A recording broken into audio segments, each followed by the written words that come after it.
Hi, I'm Tom Watson with In It to Win It. I'm glad you've decided to join me for the Oiling Systems on Preparing to Win series. The thing about oiling systems is that the oil is really the lifeblood of your engine. The engine is a really expensive piece to replace, and it's one of the most important parts in your racing program because the engine is what's going to drive you all the way to victory. You've got to have a good engine, one that's going to run well, one that's going to perform, one that's going to have the horsepower and the torque that you need to be able to pull you out of the corners and drive you past the flag stand into those corners as deep as possible and be able to pull out without the engine bogging or anything of that nature. You're putting the engine through a lot of stress whenever you're racing it. The stress is on the drivetrain. It's on the engine, so far as the crankshaft spinning around on the bearings that are in there, so far as the camshaft spinning around, so far as lifters being lifted up. Especially whenever you're talking about a flat tappet, solid lift, or a hydraulic high rise hydraulic lift camshaft. Those kind of camshafts are going to really cause a lot of wear if you don't have the proper lubrication going on in your engine. So it's important that you get the right kind of oil for you to lubricate your engine. The kind of oil that I'm talking about is really kind of an expensive oil, but it's worth the money. The money that you're going to spend. I'm going to tell you, I'm not getting paid for any kind of advertising or any like thing like that for any particular brand of oil, and I'm not pitching any particular brand of oil. But what I'm telling you about is what happened in the oil industry. It used to be that all oil had in it zinc. Zinc was in the oil from the beginning. It was made with zinc in there. Um, so what happened was is that the government began to find out that the zinc in the oil was being burned in the cylinders, and that burning of the zinc in the cylinder was causing a higher rise or level in emissions, and that without the zinc in the oil, then it would lower the emission levels of the vehicles. So as a result, all the manufacturers of oil took the zinc out of the oil. So what does that mean? An oil without zinc is no good for a race car engine. The kind of pressure that a race car engine is making on the bearings and between the moving parts in the engine require some sort of zinc to be in there. And I'd say high volumes of zinc to be in there. So what I'm telling you is to get an oil that has zinc in it. If you don't have zinc in the oil, then you need to purchase a zinc additive. In fact, what I do is I get oil with zinc in it, and I also put in a zinc additive. Really doesn't matter which zinc oil or which oil you buy that has the zinc in it, or which oil additive you buy that adds the zinc to it. You just need to make sure that you have zinc in your oil, especially if you're running a solid lift camshaft, or if you're running a high lift hydraulic camshaft. You need to make sure that you have that in there. Additionally, you need to make sure that you have the right viscosity. The bearings on race engines usually run in the neighborhood of about a 2 thousandths clearance. All race engines are somewhere right in that neighborhood for the clearance on the bearings.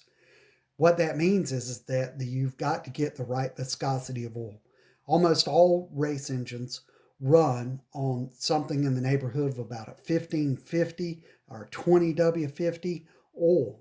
So you need to make sure that you're getting that kind of oil. Now this oil, like I said, it's going to be kind of expensive. You're going to spend probably anywhere from about 6 up to 12 or more dollars a quart on this kind of oil. but it's worth it. And so whenever you're running this kind of oil in your engine, you're going to make sure that you've got the right kind of lifeblood in your engine for your engine to last and not to have engine failure. If you have an engine failure, for some people, an engine failure because of the cost of an engine, that could not just be the end of your race night. That could be the end of your race season, maybe even the next. Who knows? But you need to make sure that you keep up with it. I would not run oil in a race engine for more than 100 laps. I know that's a frequency that probably some people are saying, oh, why do that? Here again, it only costs you a penny more to go first class. And changing your oil regularly is going to make sure that you've got don't have excessive wear in your engine. Just because as oil is used, the viscosity on the oil is going to break down. And so that 1550 oil is no longer going to be 1550 oil. It's going to be something less in viscosity. And if you've got something less in viscosity with the kind of pressures that are being generated in these engines, you're asking for trouble. The other thing that I would say about oil systems is to make sure that you've got a good high flow oil filter. Now, you're going to need something like a K&N high flow filter. I'm not necessarily stuck on K&N, but I'm saying you need to make sure that the oil filter you're getting is a high flow oil filter. And if you're going to use a K&N oil filter or any other type of high-end filter, high flow filter that screws on in place of like a stock type filter, make sure that you put on top of the filter, you use something like this kind of screen right here, which is a micro screen. This allows you to see if the engine's starting to try to come apart on you. So a microfilter like this is just placed right here between, just lay it on top of the oil filter whenever you put it in there, and whenever you screw it on, there's a little hole that's in the middle of this screen that goes right up over the little threaded portion where the filter threads onto it. So you're going to place this in there, place this on and screw it up onto the filter, and then that little screen is going to catch any kind of little particles that are larger than the screen, and that's going to tell you if your engine's starting to try to come apart on you. If you pull this out and you find some particles on this screen, you need to start pulling your engine apart and find out where those particles are coming from before that engine fails in such a way that you cannot repair it. So this is an early warning system for you that's going to tell you how, if something's happening, and if you can take that engine down sooner and take a look at it and repair it before it has a major failure on you. Moreover, as we're talking about oil filters, I would highly recommend that you get, if you're talking about a good high flowing oil filter, something that you can inspect, I recommend the Oberg. The Oberg oil filter is fantastic. This thing flows well. The great thing about the Oberg filter is it is a reusable filter. So the Oberg filter has got this inspection screen in it. As you notice, it's much larger than the one that goes in the screw-on filters. But this screen filter right here, and also it's a finer mesh, so you're going to pick up a lot more particles in it. And this thing, it flows. It's got a very high flow rate on it, easy to maintain. It's just 4 little bolts, 4 little nuts, threaded nuts. This thing comes apart. This thing slides together like so. Then it's got little nuts that screw down on it, presses it in there. This ring seals on it. This is a great piece. Now, this is going to set you back a little bit out of the gate. So a oil filter like this, brand new, you're probably looking at about $200, $250 for a brand new one of these Oberg oil filters. Now, you can buy these things used, pick them up used.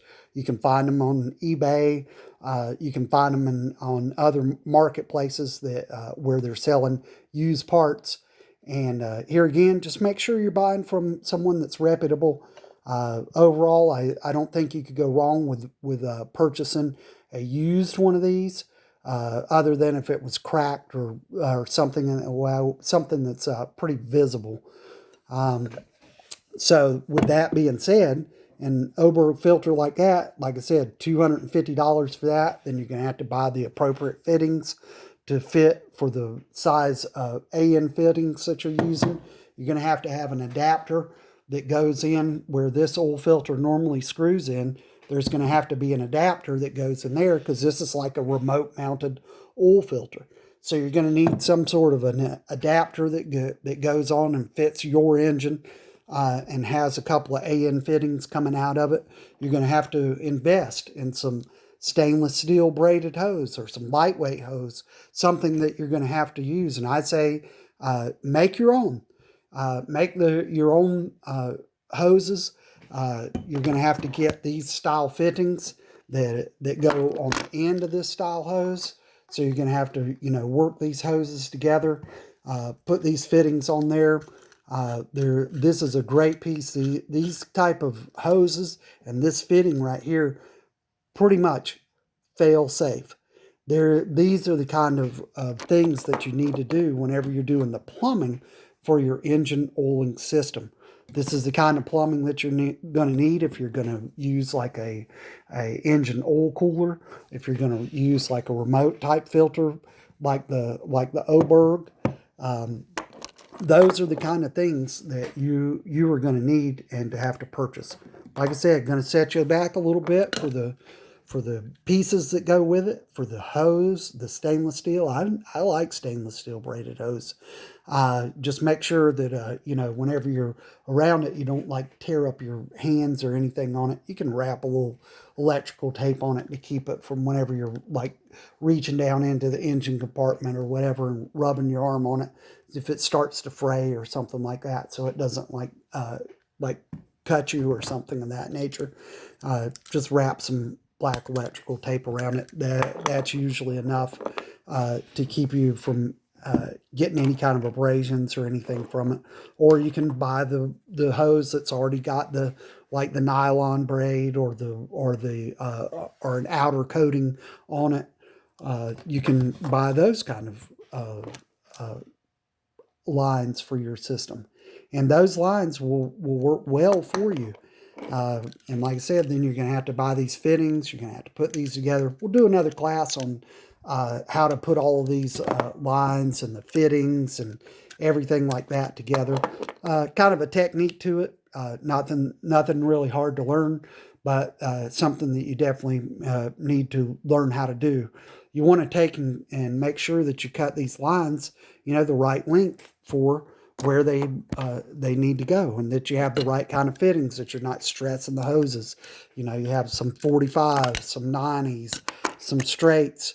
You also have like 180 degree fittings that go on these.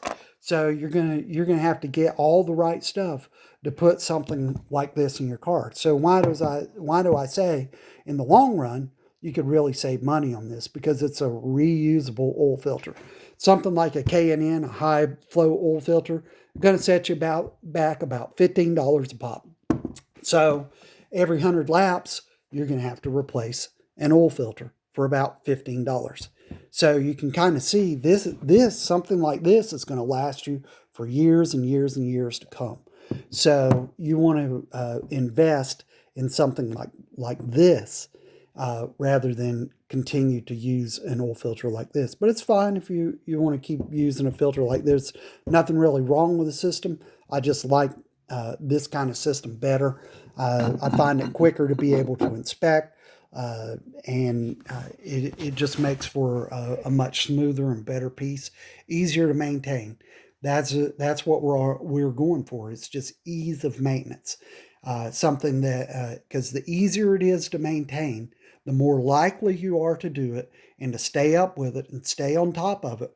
Because if it's hard to get to, hard to fix, you have this likelihood, oh, we need to make race night. We're gonna be getting there, and we only got so much time to do, and we had to do all these things, set up, da da da da.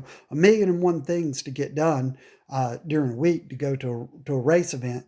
And so sometimes if you don't have something that's easy to maintain and easy to utilize, then you might put it off. I hope that you don't. But anyway, that's what we're talking about when we're talking about these Olin systems. So enough of let's sitting here. Let's get out into the shop, take a look at some of these Olin systems, and see how it looks when it's on the race car. I'll see you in the shop.